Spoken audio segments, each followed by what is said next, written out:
میں نے اس شخص کے سامنے دونوں ہاتھ جوڑ دیے۔ میں نے کہا خدا کے لیے مجھ سے پیچھے رہو، میں آپ سے جھوٹ نہیں بول رہی، وہ میرا کزن ہے، میرا اس سے نکاح ہوا ہے، میں بہت شریف گھرانے کی لڑکی ہوں۔ میری بات پر وہ ہنسنے لگا، کہنے لگا شریف گھرانوں کی لڑکیاں رات کے اس وقت اپنے شوہروں کے ساتھ ساحل سمندر پر ایسی اٹکھیلیاں کرتی ہوئی نظر نہیں آتی۔ میں صوفے سے اٹھنے لگی تھی کہ اس نے میرا ہاتھ پکڑ کر زور سے دبوچ لیا۔ میں بے ساختہ چیخی تھی۔ کہنے لگا کمینی، اس چھٹانک بھر کے چھوکرے کے ساتھ رنگ رلیاں مناتے ہوئے تمہیں شرم نہیں آ رہی تھی؟ اور میری باری میں تم شریف ہونے کا ڈرامہ کر رہی ہو۔ اس شخص نے جب اپنی شرٹ کے بٹن کھولنا شروع کیے تو میری جان لبوں تک آئی تھی۔ میں نے کہا دیکھیں میں جھوٹ نہیں بول رہی، میرا شوہر ابھی گیا ہے نا، ابھی نکاح نامہ لے آئے گا، آپ کو ثبوت مل جائے گا، لیکن آپ مجھے برباد مت کریں۔ لیکن اس شخص نے تو میری بات سنی ہی نہیں۔ کہنے لگا اب نہیں آئے گا وہ، مجھے پتا ہے وہ تمہارا شوہر نہیں ہے، اتنی کم عمر کا کوئی بھی شوہر نہیں ہوتا، وہ تمہارا بوائے فرینڈ تھا، تبھی تو اکیلا تمہیں چھوڑ کر چلا گیا۔ میں نے کہا وہ نکاح نامہ لینے گیا ہے۔ وہ ہنسنے لگا، کہنے لگا ایسے لڑکے واپس نہیں آتے، شوہر ہوتا تو رات کے اس پہر یوں باہر نہیں لاتا۔ میں روئے جا رہی تھی، کہہ رہی تھی، لیکن اس شخص نے میری ایک نہیں سنی۔ اپنے کمرے کے صوفے پر اس نے میری عزت کو تار تار کیا تھا۔ میں اس وقت محض 15 سال کی تھی۔ مجھے تو یہ بھی معلوم نہیں تھا کہ شادی ہوتی کیا ہے، بس دادی اماں کی بیماری کی وجہ سے نکاح ہوا تھا۔ رخصتی کیا ہوتی ہے، میاں بیوی کا تعلق کیا ہوتا ہے، میں اس بارے میں بالکل کچھ بھی نہیں جانتی تھی۔ شاید ایسے ہی لا علمی ارسل بھی رکھتا ہو، کیونکہ شادی پر تو راضی وہ بھی نہیں تھا۔ پھر میرا کزن تھا، میں جانتی تھی کہ وہ اس قسم کا نہیں ہے۔ ہماری سوچ ابھی بچپنوں کی باتوں میں ہی تھی، ایک دوسرے سے لڑ لیا، بدلہ لے لیا، چیزیں چھین کر کھا لیں، ایک دوسرے کو دھمکیاں دے لیں، جیسے کہ جوائنٹ فیملی میں کزن ایک دوسرے کے ساتھ تھوڑی بہت چیڑ بازی رکھتے ہیں۔ ایسا ہی رشتہ میرا اور ارسل کا بھی تھا، لیکن جو کچھ اس پولیس آفیسر نے میرے ساتھ کیا تھا، مجھے مرد ذات سے نفرت ہو گئی۔ جب میں نے چیخنا چلانا شروع کیا تو اس نے میرے منہ پر ہاتھ رکھ دیا۔ کمرے پر بار بار دستک ہو رہی تھی۔ ارسل ہی تھا جو کہہ رہا تھا کہ دروازہ کھولو، میں نکاح نامہ لے آیا ہوں، میری بیوی کو کچھ مت کہنا، دروازہ کھولو، دروازہ کیوں بند کر رکھا ہے؟ باہر سے وہ پولیس اہلکاروں کے ساتھ لڑ رہا تھا، جھگڑا کر رہا تھا، وہ اسے دھمکیاں دے رہے تھے، شاید مار بھی رہے تھے، کیونکہ وہ چلا رہا تھا، کہہ رہا تھا یہاں سے نہیں جاؤں گا، دروازہ کھولو، دروازہ کیوں بند ہے؟ میں نے کہا تھا نا نکاح نامہ لا رہا ہوں تو میں لے آیا ہوں نکاح نامہ۔ میں اس کی ساری آوازیں سن رہی تھی، لیکن اس پولیس والے نے تب تک مجھے نہیں چھوڑا جب تک کہ اس کی ہوس پوری نہیں ہو پائی۔ صبح فجر کی اذانیں ہونے لگی جب اس شخص نے مجھ پر میرا دوپٹہ پھینکا تھا۔ پھر اپنا پسینہ صاف کرتے ہوئے کہنے لگا اب جاؤ یہاں سے، اور آئندہ کبھی بھی کسی سے ڈیٹ مارنی ہو تو یاد رکھنا کہ ڈیٹ میں یہی سب کچھ ہوتا ہے۔ بڑی خباثت اور کمینگی سے یہ بات اس نے مجھ سے کہی تھی۔ مجھے اپنا وجود بالکل بے جان سا لگ رہا تھا۔ بمشکل میں نے اپنے آنسو پونچھے اور صوفے سے اٹھی تھی۔ میں نے خود ہی کمرے کا دروازہ کھولا تھا۔ سامنے کرسی پر ارسل بیٹھا ہوا تھا، پوری طرح سے ہانپ رہا تھا، چہرے پر نیل کے نشان تھے، ہونٹ کے کنارے سے خون بہہ رہا تھا۔ شاید اسے پولیس اہلکاروں نے بہت مارا تھا۔ عمر تو اس کی بھی زیادہ نہیں تھی۔ مجھے سامنے دیکھ کر وہ بھاگ کر میرے پاس آیا، لیکن میری بکھری اجڑی حالت کو دیکھ کر گم سم سا ہو گیا۔ میں یوں تھی کہ چل بھی نہیں پا رہی تھی، میری آنکھوں سے آنسو بہے جا رہے تھے اور سر کو نہ جانے کیا ہوا تھا۔ وہ پولیس انسپکٹر کے کمرے میں چلا گیا، اس کا گریبان پکڑ لیا، کہنے لگا میں نے کہا تھا نا میری بیوی ہے، میں نے کہا تھا نا میں نکاح نامہ لا رہا ہوں، کیا کیا ہے تم نے اس کے ساتھ؟ اس شخص نے ہنستے ہوئے اپنا گریبان چھڑا کر اسے پیچھے کیا، کہنے لگا کچھ بھی تو نہیں کیا، بس اس کو ڈیٹ کا مطلب سمجھایا ہے، بڑی اچھی طرح سے سمجھ گئی ہے۔ پھر وہ کہنے لگا ہاں مجھے نہیں پتا تھا کہ تمہاری بیوی ہے، کیونکہ رات کے اس پہر سمندر میں یوں گھومتے پھرتے اتنے کم عمر میاں بیوی میں نے نہیں دیکھے تھے۔ کہنے لگا آئی ایم سو سوری، آئندہ احتیاط کرنا، اب جاؤ یہاں سے، ورنہ تمہارا وہ حشر کرواؤں گا کہ کھڑے ہونے کے بھی قابل نہیں رہو گے۔ یہ کہہ کر اس نے ارسل کو دور دھکیلا تھا۔ میں پہلے ہی برباد ہو چکی تھی، مار تو اس نے بھی بہت کھائی تھی۔ وہ میرے پاس آیا، کہنے لگا گھر چلو۔ یہاں سے ارسل بھی جانتا تھا کہ فی الحال وہ ان سب کا مقابلہ نہیں کر سکتا، اس لیے مجھے سہارا دیتے ہوئے باہر لے آیا۔ دن کی ہلکی ہلکی روشنی پھیل رہی تھی۔ میں خاموشی سے اس کے ساتھ بائک پر بیٹھ کر واپس آ گئی۔ گھر میں اب بھی خاموشی کا راج تھا۔ جس خاموشی سے ہم رات کے اندھیرے میں گئے تھے، دن کی ملکجی سی روشنی میں واپس بھی آ گئے تھے۔ ارسل کہنے لگا کہ تم کسی سے بھی اس بات کا ذکر مت کرنا۔ اس میں ذکر کرنے کے لائق تھا بھی کیا؟ میں خاموشی سے اپنے کمرے میں آ گئی، سیدھا واش روم میں جا کر اپنے اوپر شاور کھول لیا۔ آنکھیں بند کرتی تو اسی خبیث پولیس انسپکٹر کا چہرہ میری آنکھوں کے سامنے آنے لگتا۔ میں پھوٹ پھوٹ کر رو رہی تھی۔ نہانے کے بعد اپنے کپڑے تبدیل کر کے بیڈ پر لیٹ گئی۔ میرا وجود بالکل بے جان سا ہو گیا تھا۔ صبح اٹھی تو مجھے بحث کی آوازیں آ رہی تھیں، لیکن مجھ میں اتنی ہمت نہ تھی کہ اٹھ کر بیٹھ بھی سکتی یا باہر جا کر دیکھ سکتی کہ آخر باہر ہو کیا رہا ہے۔ لیکن لگ رہا تھا کہ جیسے تایا ابا ارسل سے بحث کر رہے ہیں۔ کچھ ہی دیر بعد میری والدہ میرے کمرے میں آئی، کہنے لگی یہ لڑکا تو مجھے ٹھیک ہی نہیں لگ رہا، پتہ نہیں رات بھر کس سے لڑکے آیا ہے، پورا منہ نیلا ہو رہا ہے۔ یہ کہہ کر میرے پاس آ گئی، کہنے لگی روبی تم کیوں ابھی تک لیٹی ہوئی ہو؟ دیکھا ہے تم نے دن کے 10 بج رہے ہیں، اٹھو اور آؤ میرے ساتھ ناشتہ بناؤ۔ لیکن میں ویسے ہی لیٹی رہی۔ جب میری ماں نے میرے پاس آ کر میرا لحاف اب میرے چہرے سے اتارا تو مجھے شدید بخار تھا۔ کہنے لگی تمہاری تو طبیعت خراب ہے۔ میری آنکھوں سے آنسو بہہ کر تکیا بھگو رہے تھے۔ میری ماں کہنے لگی بس تمہارے ابا ناشتہ کر لیں پھر میں تمہیں ڈاکٹر کے پاس لے جاتی ہوں۔ یہ کہہ کر میری ماں نے میرے ماتھے کا بوسہ لیا تو میں رونے لگی۔ اپنی ماں کا لمس پا کر میرا ضبط جواب دے گیا تھا۔ کہنے لگی میری بچی کیا ہو گیا تمہیں؟ بخار ہی تو ہوا ہے، کیوں روئے جا رہے ہو؟ میں انہیں کیا بتاتی کہ میرے ساتھ کیا کچھ گزر گیا۔ بہرحال میری والدہ نے مجھے اٹھا کر بٹھایا، ناشتہ کروایا۔ میرے والد بھی کمرے میں آئے، تایا تائی بھی خیر خیریت پوچھنے آئے۔ میں بالکل چپ تھی۔ جب اپنے والد کے ساتھ کمرے سے باہر نکلی تو ارسل صوفے پر ہی بیٹھا تھا۔ مجھے دیکھ کر نظریں چرا گیا۔ میں نے بھی نظریں بدل لی تھیں کیونکہ جو کچھ ہوا تھا اس میں کچھ نہ کچھ قصور تو اس کا بھی تھا۔ وہ مجھ سے ویسے لڑ لیتا، بحث کر لیتا، کچھ بھی کہہ دیتا، لیکن مجھے رات کے اس پہر اتنی دور نہ لے کر جاتا۔ ایک رات میں میری پوری زندگی بدل کے رہ گئی تھی۔ میں اپنے والدین کے ساتھ ڈاکٹر کے پاس گئی۔ دوا بھی میری والدہ مجھے وقت پر کھلاتی رہیں۔ 2-3 دن میں بخار اتر چکا تھا، لیکن میری زندگی تو یکسر بدل کے رہ گئی تھی۔ اب میں ہر وقت ہنستی مسکراتی نہیں رہتی تھی، بس چپ چاپ اپنے کمرے میں بیٹھی رہتی۔ ہر چیز میرے لیے بے معنی ہو گئی تھی۔ میرے چھوٹے بہن بھائی بار بار مجھے آپی آپی کہہ کر کہتے کہ آؤ نا آپی ہمارے ساتھ کھیلو، کیونکہ میرا شمار ان لڑکیوں میں ہوتا تھا جو بیٹ بال کھیلتی تھیں، فٹ بال کھیلتی تھیں، ہر وقت ہنستی مسکراتی رہتی تھیں۔ کبھی میں اپنی والدہ کے ساتھ مذاق کرتی رہتی، کبھی دادی کے ساتھ، کبھی تائی اماں کے ساتھ۔ یہ تو سب گھر والے مجھے گھر کی رونق کہتے تھے۔ جب ایک ہفتہ میں یوں ہی چپ چاپ بیٹھی رہی تو ڈنر کے دوران میری دادی نے بات شروع کی۔ کہنے لگی روبی یہ تم چپ چپ کیوں رہنے لگی ہو؟ مجھے تو لگتا ہے جیسے ہمارے گھر میں سناٹا سا چھا گیا ہے۔ ہمارے گھر میں تو تمہاری ہی چہل پہل کی وجہ سے رونق رہتی تھی، کیا ہوا ہے تمہیں؟ دادی کا یہ کہنا تھا کہ برجستہ میری نظر ارسل پر پڑی۔ شاید وہ پہلے سے مجھے دیکھ رہا تھا۔ نظروں کے تصادم پر ہم نے بیک وقت نظریں بدلی تھیں۔ میں نے کہا کچھ نہیں دادی، اب میں بڑی ہو گئی ہوں نا، اس لیے زندگی کو سنجیدگی سے گزارنا چاہتی ہوں۔ میرا یہ کہنا تھا کہ تایا ابا نے میرے سر پر ایک چپت رسید کی کیونکہ میں ان کے برابر میں ہی بیٹھی تھی۔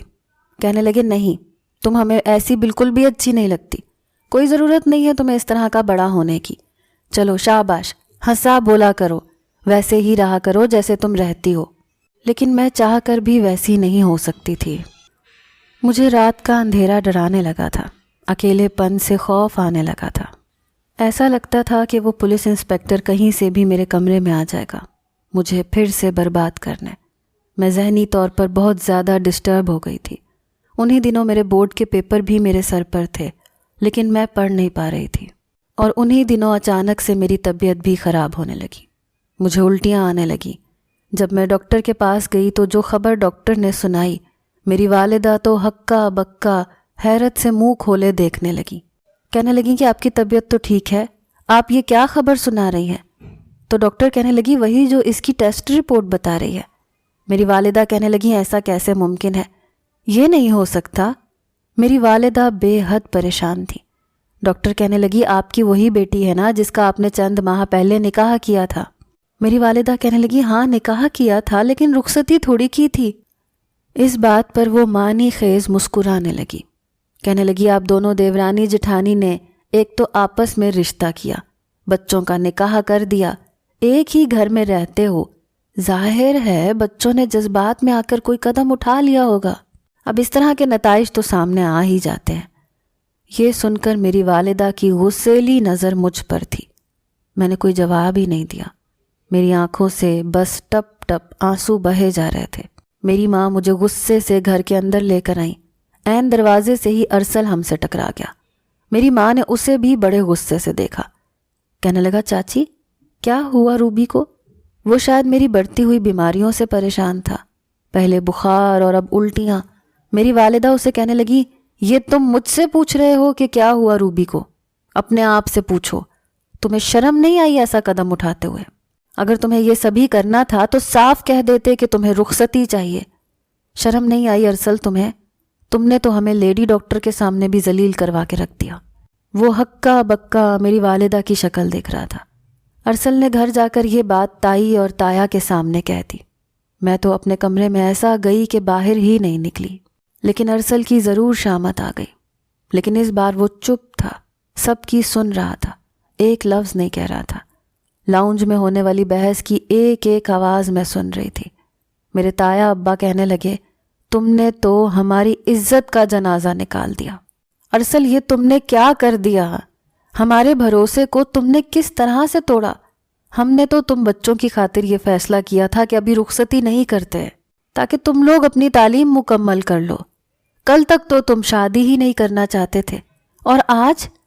میری والدہ روتے ہوئے کہنے لگی میری بچی بہت چھوٹی ہے، کیسے یہ سب کچھ مینج کر پائے گی؟ بار بار میرے تایا ابا ارسل سے پوچھ رہے تھے کہ کیا تم نے روبی کے ساتھ زبردستی کی ہے؟ کیا کیا ہے تم نے؟ میرے کمرے کی کھڑکی کھلی ہوئی تھی، صحن میں ہونے والی باتیں میں سن رہی تھی، جبکہ ارسل سب کے بیچ میں کھڑا ہوا تھا، اپنی آنکھیں جھکائے کچھ نہیں کہہ رہا تھا۔ ابا بے حد غصے میں تھے، میرے والد بھی بے تحاشا غصے میں اسے دیکھ رہے تھے۔ دادی کہنے لگی اچھا چھوڑو ان باتوں کو، جو ہونا تھا ہو گیا، ہمارے اپنے ہی بچوں کی غلطی ہے، بہتر ہے کہ تم فٹافٹ سے رخصتی کی تقریب کی تیاری کرو۔ 3-4 دن رک نہیں سکتے، اعلان کر دو تاکہ یہ بات چھپی کی چھپی رہ جائے۔ بہرحال 4-5 دن میں ایک چھوٹی سی تقریب میں میری رخصتی کر دی گئی۔ میں بھی چپ تھی اور ہمارے پاس کہنے کے لیے بھی کچھ نہ تھا۔ ہمارے چہرے پر مسکراہٹ نہ تھی۔ سامنے کیمرہ مین ہمیں آپس میں مسکرا کر تصویریں کھنچوانے کا مشورہ دے رہا تھا، لیکن ہم دونوں ہی اپنے چہرے پر بناوٹی مسکراہٹ بھی لانے سے قاصر تھے۔ یوں ہی رخصتی ہوئی اور میں ارسل کے کمرے میں آ گئی۔ خاموشی سے بیڈ پر بیٹھے ہوئی تھی۔ کمرے میں تو وہ بھی آ چکا تھا لیکن چپ تھا۔ میرے پاس آ کر بیٹھ گیا، کہنے لگا روبی میں تم سے بہت شرمندہ ہوں۔ میں نے کہا تمہاری شرمندگی مجھے میری کھوئی ہوئی عزت واپس دے دے گی ارسل؟ یہ کہہ کر میں رونے لگی۔ میں نے کہا مجھے نفرت ہے مرد ذات سے اور تم سے بھی۔ میں نے کہا تمہیں بدلہ لینا تھا مجھ سے تو گھر میں لے لیتے نا، اپنی الماری کے سارے کپڑے مجھ سے استری کروا لیتے، مجھے ڈانٹ لیتے، زیادہ ہی غصہ تھا تو تھپڑ مار دیتے، مجھے اتنی تکلیف نہ ہوتی۔ تم نے مجھ سے میرا بچپن چھین لیا، تمہارے بدلے نے مجھ سے میری عزت چھین لی، مجھ سے میرے جینے کا حق تک چھین لیا۔ میں روئے جا رہی تھی۔ وہ خاموشی سے سر جھکائے میری ایک ایک بات سن رہا تھا۔ میں نے کہا تم میری تکلیف کو کبھی بھی سمجھ نہیں سکتے کہ میں کس اذیت سے گزر رہی ہوں۔ مجھے رات کو نیند نہیں آتی، مجھے لگتا ہے وہ کمینہ پولیس والا میرے وجود کو نوچ کر کھانے لگا ہے، مجھے برباد کر رہا ہے۔ ارسل مجھے لگتا ہے میں پاگل ہو جاؤں گی، مجھے اپنے آپ سے گھن آنے لگی ہے، اور اب ایک ناجائز بچہ میرے وجود میں ہے۔ کیا تم جان سکتے ہو میں کس تکلیف میں ہوں؟ میں نے اس کا گریبان پکڑ کر جھنجھوڑ کر رکھ دیا تھا، لیکن وہ چپ تھا۔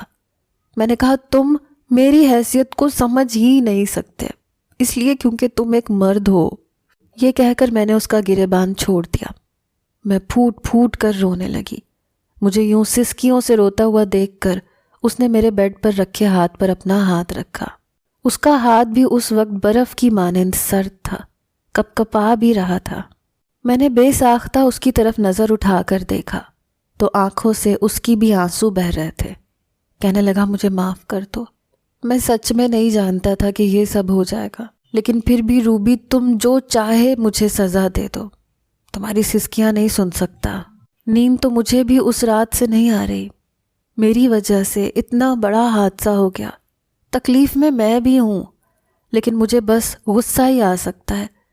میں نے اس کا ہاتھ پیچھے جھٹک دیا، بیڈ سے اٹھ کر الماری کے پاس چلی گئی، اس میں سے ایک عام سا لباس نکالا اور واش روم میں چلی گئی۔ کپڑے تبدیل کر کے خاموشی سے تکیا اٹھایا اور صوفے پر جا کر لیٹ گئی۔ وہ مجھے دیکھے جا رہا تھا۔ پھر ٹھنڈی گہری سانس بھر کر اس نے کمرے کی لائٹ بند کر دی اور سونے کے لیے لیٹ گیا۔ لیکن مجھے تو اندھیرے سے بہت خوف آتا تھا۔ کچھ دیر تو میں نے یوں ہی ضبط سے لیٹی رہی، لیکن پھر کہنے لگی ارسل کمرے کی لائٹ کھول دو، مجھے ڈر لگ رہا ہے۔ میرا یہ کہنا تھا کہ وہ فوراً سے اٹھ کر کھڑا ہو گیا، کمرے کی لائٹ بھی جلا دی۔ میں خوف کے مارے لمبے لمبے سانس لے رہی تھی۔ وہ میرے پاس آ گیا، کہنے لگا کیا ہوا ہے تمہیں؟ میں نے کہا تم کمرے کی لائٹ بند نہ کرو، مجھے ڈر لگتا ہے۔ کہنے لگا ٹھیک ہے، جیسا تم چاہتی ہو نا ویسا ہی کروں گا۔ میں نے کہا میں یہ بچہ پیدا کرنا نہیں چاہتی، میں یہ حیثیت نہیں سہ سکتی، مجھے اس اذیت سے نجات دلا دو۔ کہنے لگا ٹھیک ہے میں کچھ کرتا ہوں، لیکن اس بات کا اب سب کو علم ہو چکا ہے، سب یہ جانتے ہیں کہ یہ ارسل کی اولاد ہے، اس لیے میرا بڑا خیال رکھا جا رہا تھا۔ میری تائی اماں مجھ سے کوئی بھی کام نہیں کرواتی تھی، کہتی تھی تم پہلے ہی بہت چھوٹی سی ہو، ہمیں تو تمہاری فکر لگی ہوئی ہے۔ پھر کہنے لگی میں تو تمہارے سامنے بھی شرمندہ ہوں، میرے بیٹے نے حرکت ہی ایسی کی ہے۔ میں اب کسی کو بھی کوئی جواب نہیں دیتی تھی۔ وقت گزرنے لگا، ارسل ایک بار مجھے ڈاکٹر کے پاس لے کر جانے لگا تو تائی امی کہنے لگی کہ تم اپنی پڑھائی پر توجہ دو، ڈاکٹر کے پاس میں لے جاؤں گی۔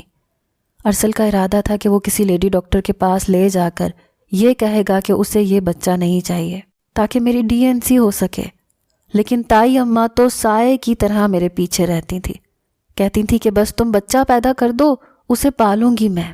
لیکن جیسے جیسے وقت گزر رہا تھا میری حالت بگڑتی جا رہی تھی، میں کمزور ہوتی جا رہی تھی، حالانکہ مجھے کھانے پینے کی کوئی تنگی نہ تھی، لیکن ایک گھاؤ تھا جو میری روح پر لگا تھا، مجھے ایک پل بھی چین نہیں لینے دے رہا تھا، میری ساری شخصیت کو ختم کر چکا تھا۔ 9 ماہ کے عرصے میں میرا یہ حال تھا کہ میرے پاؤں بری طرح سے سوج رہے تھے، میرا پورا وجود میرا مذاق اڑا رہا تھا، میں نے آئینہ تک دیکھنا چھوڑ دیا تھا۔ ہر وقت میں ارسل سے لڑتی جھگڑتی رہتی تھی کہ اس نے مجھے کس عذاب میں مبتلا کر دیا، کیوں میری اس گناہ سے خلاصی نہیں کروا رہے ہو؟ کہنے لگا سب کچھ تمہارے سامنے ہے روبی، اماں کہاں مجھے اکیلے تمہارے ساتھ جانے دیتی ہیں۔ 9 ماہ بعد جب میری ڈیلیوری کا وقت آیا تو جس اذیت سے میں دوچار تھی میں سوچ بھی نہیں سکتی تھی۔ درد کی شدید لہریں، مجھے لگتا تھا میری جان لے جائیں گی۔ مجھے آپریشن تھیٹر میں لے جایا گیا، بے ہوشی کے انجیکشن کے باوجود میں ہوش میں تھی، سب کچھ سن رہی تھی۔ ڈاکٹر یہی کہہ رہی تھی کہ بہت مشکل ہو رہی ہے، یہ لڑکی بہت چھوٹی ہے، ہمیں نہیں لگتا کہ ماں اور بچہ دونوں کو بچا پائیں گے۔ یہی بات سنتے سنتے میں ہوش کی دنیا سے غافل ہوئی تھی۔ جب مجھے ہوش آئی تو جو خبر مجھے سننے کو ملی شاید انہوں نے میرے گھر والوں پر بہت برا اثر ڈالا ہو، لیکن میں بہت خوش تھی کیونکہ وہ بچہ مر چکا تھا۔ میرے اللہ نے میری اس آزمائش کو ختم کر دیا تھا۔ جب مجھے ہوش آیا تو کچھ دیر بعد ہی میرے کمرے میں میری والدہ اور تائی آ گئیں۔ وہ دونوں ہی رو رہی تھیں، مجھے ساتھ لگا کر کہنے لگیں کہ تم دل برا مت کرنا، اولاد کا کیا ہے، اللہ تعالیٰ اور دے دے گا۔ لیکن مجھے تو اس بات کا کوئی غم اور افسوس تھا ہی نہیں، میں خود یہی چاہتی تھی کہ میری اس عذاب سے جان چھوٹ جائے۔ چند دن تو ہمارے گھر میں بڑی خاموشی رہی۔ ارسل بھی اب کچھ مطمئن سا ہو گیا تھا۔ میری طبیعت جیسے ہی کچھ بہتر ہوئی تو کہنے لگا تمہیں اپنا تعلیمی سلسلہ جاری رکھنا چاہیے، تم دوبارہ سے 9th کلاس میں ایڈمیشن لے لو۔ میں نے کہا نہیں، مجھے مزید نہیں پڑھنا۔ میرے پاس آ کر بیٹھ گیا، کہنے لگا روبی اپنی زندگی برباد مت کرو، اپنا تعلیمی سلسلہ جاری رکھو۔ یہی بات بعد میں مجھ سے سب گھر والوں نے بھی کہی۔ میرے اندر ایک خوف سا بیٹھ گیا تھا۔ اسکول آتے جاتے جب میں کسی لڑکے کو دیکھتی تو میرا دل زور زور سے دھڑکنے لگتا۔ میرا سارا اعتماد ختم ہو چکا تھا۔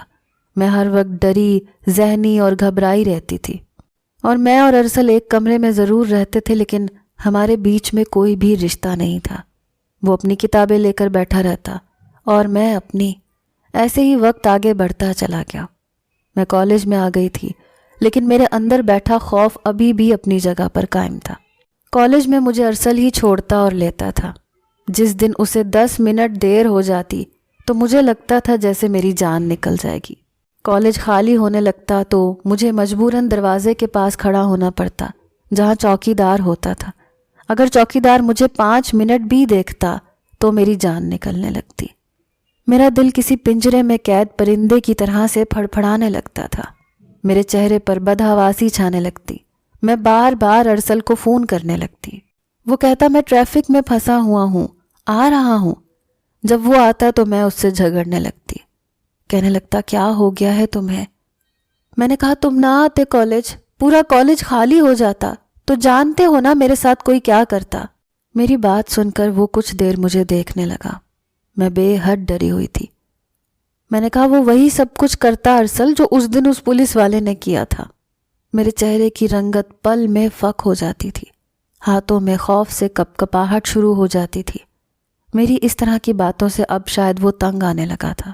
مجھے سمجھا سمجھا کر بھی تھک گیا تھا کہ جو حادثہ گزر گیا اسے بھول جاؤ، زندگی میں آگے بڑھو، لیکن میرے لیے شاید یہ بہت مشکل امر تھا۔ میرے دماغ پر تو جیسے وہ واقعہ چھپ گیا تھا۔ میں نے 14 جماعتیں پڑھنے کے بعد یونیورسٹی میں داخلہ نہیں لیا تھا، کیونکہ میں جانتی تھی کہ وہاں پر لڑکے اور لڑکیاں اکٹھے پڑھتے ہیں۔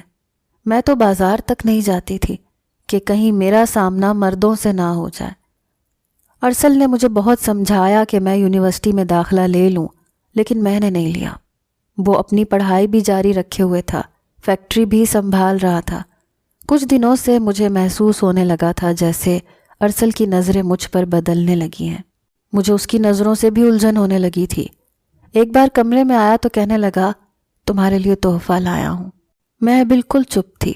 وہ مسکراتے ہوئے بیڈ سے اٹھا، الماری میں سے شاپنگ بیگ نکال کر میری طرف بڑھا دیا۔ اس میں ایک خوبصورت فینسی سا لباس تھا، کانچ کی چوڑیاں تھیں، جولری بھی تھی۔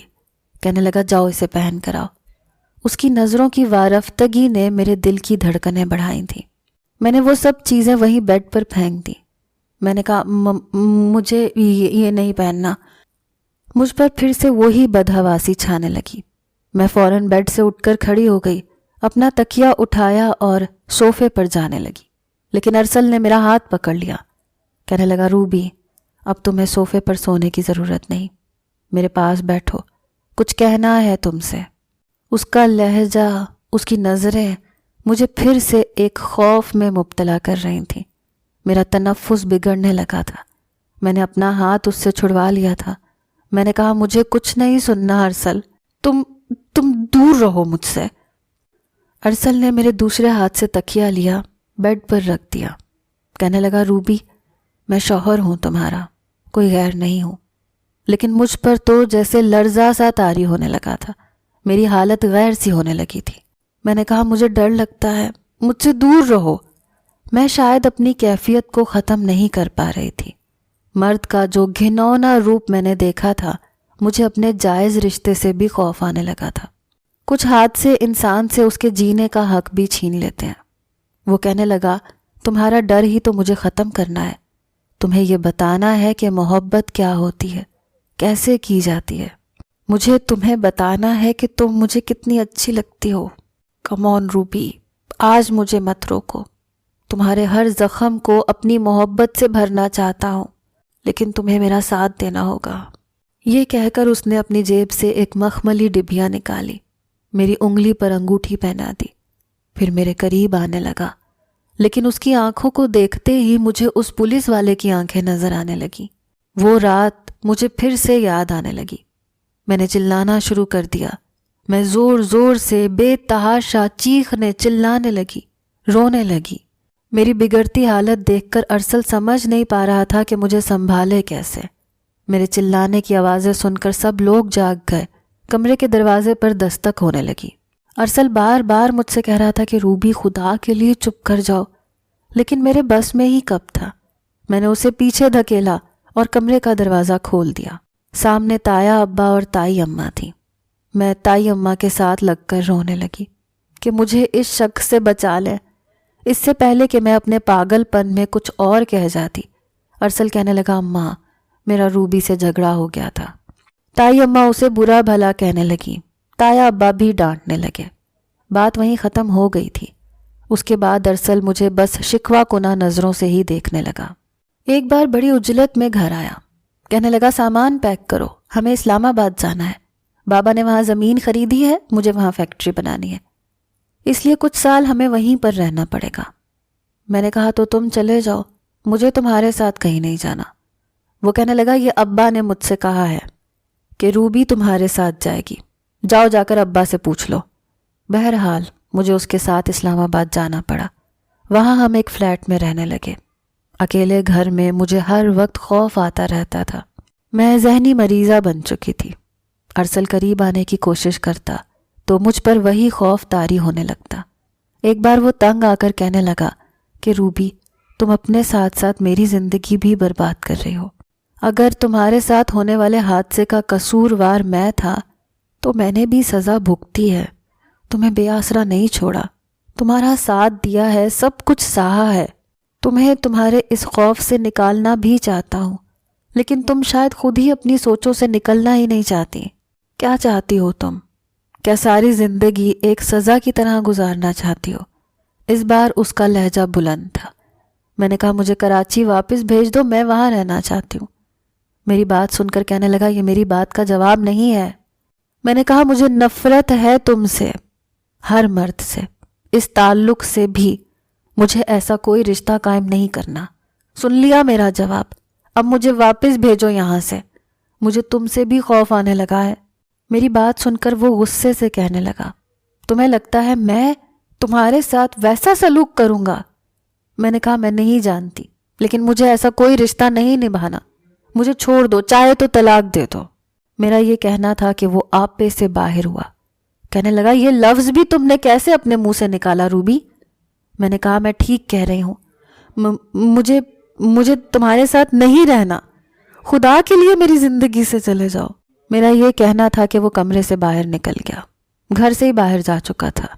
اس پوری رات وہ گھر پر واپس نہیں آیا۔ صبح مجھے اس کی فکر ہونے لگی۔